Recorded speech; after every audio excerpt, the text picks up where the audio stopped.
My name is Karen Thompson, and at 56 years old, I had convinced myself that life was as good as it gets in the suburbs of Chicago. Our home in Naperville was the picture of Midwestern stability, a two-story colonial with a neatly manicured lawn, a swing set in the back that Brian had outgrown years ago, and a garage filled with Steve's tools and my gardening supplies. I'd worked as a nurse at Northwestern Memorial Hospital for 25 years, starting right out of community college.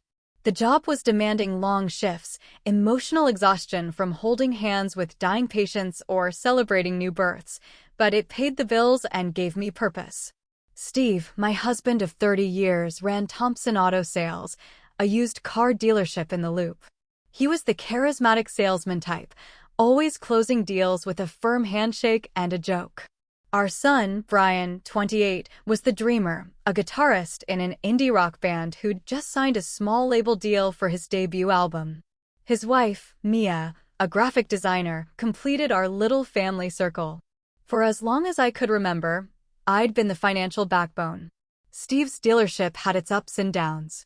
During the 2008 financial crisis, when sales plummeted, I took on extra shifts to loan him $15,000 for new inventory. "Just a bridge, Karen," he'd said, kissing my forehead. "You're my rock." Then there was the $10,000 for a remodel of the showroom, and another $15,000 for marketing campaigns that never quite panned out. All told, I'd given Steve $40,000 over the years, dipping into my nursing bonuses and inheritance from my parents. Brian's music career was no cheaper, $10,000 for his first professional guitar and amp, $5,000 for recording sessions in a downtown studio, $15,000 for a tour van and promo materials. "Mom, you're the reason I can do this," Brian would say, dedicating songs to me at local gigs. Mia would hug me and add, "You're the best mother-in-law ever." The total? Over $70,000. I did it without complaint, believing it was what families did, support each other. But lately, things fell off. Steve was distant, working late more often. "Tough market," he'd mutter, his phone buzzing with texts he quickly silenced. I'd notice odd charges on our credit card statements, $400 dinners at fancy spots like Alinea or the Signature Room, $200 hotel stays in the city, $300 on jewelry from a boutique in Gold Coast. When I asked, he'd wave it off. "Client entertainment, hon, you know how it is." As a nurse, I'd learned to spot signs of trouble, a patient's hidden pain, a family's unspoken secrets. Steve's excuses rang false, but I pushed the doubts down, focusing on Brian's upcoming album launch party. The discovery came 6 months ago, on a rainy April afternoon. I was home early from a shift, sorting through the mail in our kitchen. Steve had left his wallet on the counter, a receipt peeking out. It was for a couple's spa day at a resort in Lake Geneva, $500, dated a weekend he'd claimed was a dealer convention in Milwaukee. My heart raced. I sat at the kitchen table, the one where we'd shared countless family dinners, and opened our bank app on my phone. There they were, unauthorized transfers to a new account in Steve's name. $5,000 here, $10,000 there, totaling $50,000 in secret loans against our home equity line. Business capital, the memos read, but I knew better. That night, while Steve snored beside me, I borrowed his phone, unlocked with our anniversary date. How predictable. The emails were a gut punch. From Lisa, his 35-year-old marketing assistant at the dealership. "Can't wait for our life together, babe. The album launch is the perfect time to tell her no drama during the party." Photos attached, Steve and Lisa on a boat cruise on Lake Michigan, her red hair blowing in the wind, his arm around her waist. Messages span months, plans for a new apartment in River North, using the loaned money for a down payment. "Karen won't suspect a thing," Steve wrote. "She's too trusting." Betrayal hit like a code blue in the ER, sharp, urgent, life-altering. Lisa, whom I'd met at company barbecues, had complimented my cooking and even helped plan Brian's engagement party to Mia. "You're like the mom I never had," she'd said. Now this. But instead of confronting them, I channeled my nurse's precision. I remembered our prenuptial agreement from 1995. Steve had insisted on it to protect his family's small inheritance from a grandfather's tool factory in Indiana. The fidelity clause was clear. Infidelity meant the guilty party forfeited claims to the marital home, retirement accounts, and joint assets. Just standard stuff, Steve had said back then. Now it was my lifeline. I contacted Rachel Cohen, a divorce lawyer recommended by Louise, a fellow nurse who'd gone through her own messy split. We met in her office in the Loop, overlooking the bustling L trains. "You've got solid evidence," Rachel said, reviewing the screenshots and bank records I'd printed. "We'll hire a PI to confirm the affair, document the financial fraud. File the papers discreetly, serve him when he's least expecting it." I nodded, tears finally coming. He planned to announce it at Brian's launch, to humiliate me publicly. Rachel's eyes hardened. "We'll turn the tables. You're not the victim here, you're the survivor." Over the next months, I prepared in secret.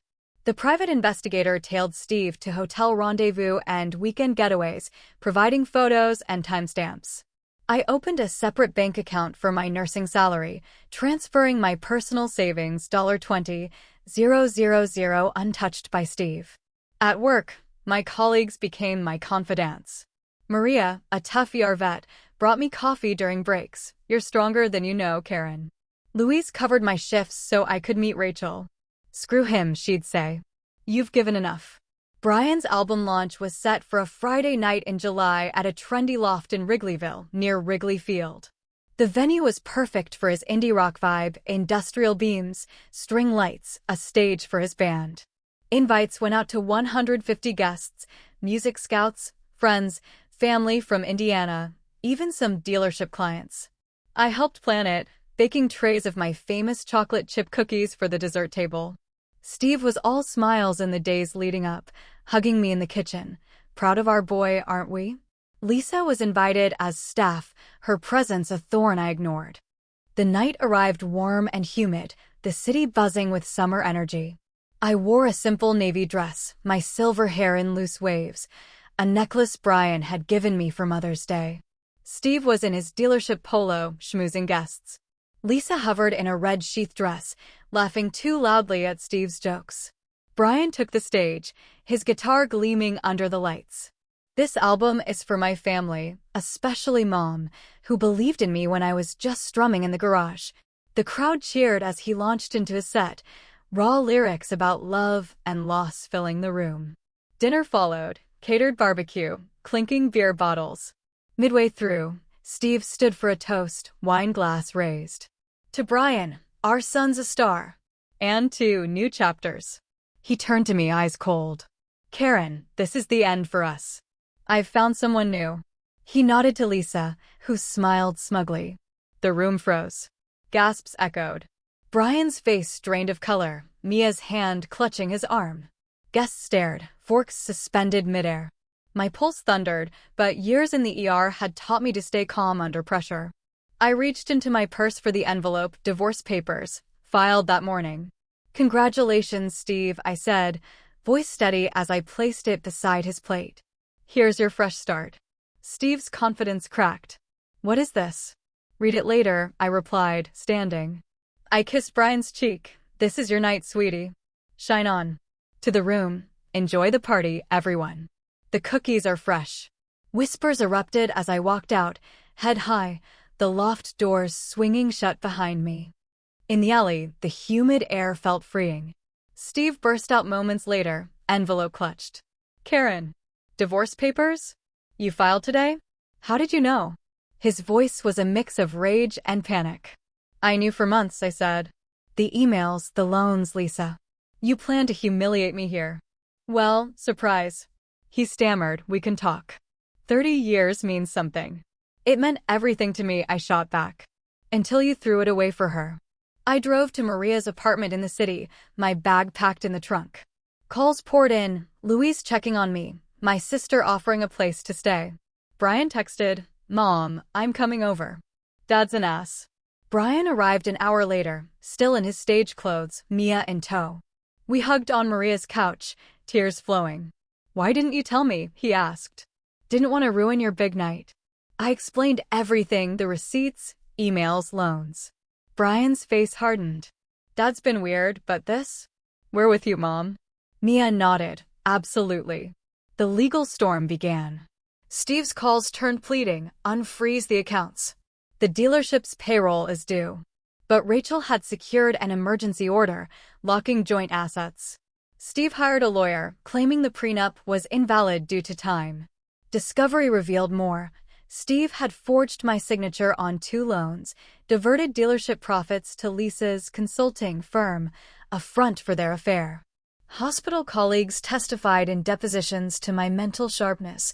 Maria recounted how I'd confided without crumbling. Brian, torn but resolute, deposed.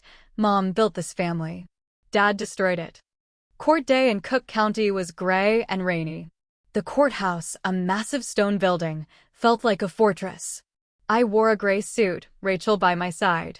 Steve looked gaunt, Lisa absent. Word was she'd left when the money stopped. The judge, Judge Elena Ramirez, reviewed the evidence, emails, PI photos, financial trails. The fidelity clause is enforceable, she stated. Steve's lawyer argued emotional manipulation. Rachel countered, my client protected herself from fraud. Ruling, prenup upheld. I retained the home, my nursing retirement, $150,000, 75% of joint savings. Steve got the dealership and his debts. Justice served, the judge said. Post-court, Steve approached in the hall. Karen, let's settle privately. Too late, I said, walking away with Brian. Lisa bailed soon after, the dealership filing for bankruptcy amid scandals. Steve moved to a rundown apartment in the suburbs, his charm faded. For me, life transformed. I sold the Naperville house for $450,000, buying a sunny condo on the lakefront path. With secure funds, I retired from nursing and founded Harmony Healing, a nonprofit for music therapy in hospitals. Brian partnered, performing at fundraisers. Mom, this is your album now, he said at our first event. At 57, biking along Lake Michigan, wind in my hair, I reflected. Betrayal had broken me, but I'd rebuilt stronger. Purpose wasn't in sacrifice, it was in self. I'm Karen Thompson, nurse, mother, founder. Empowered.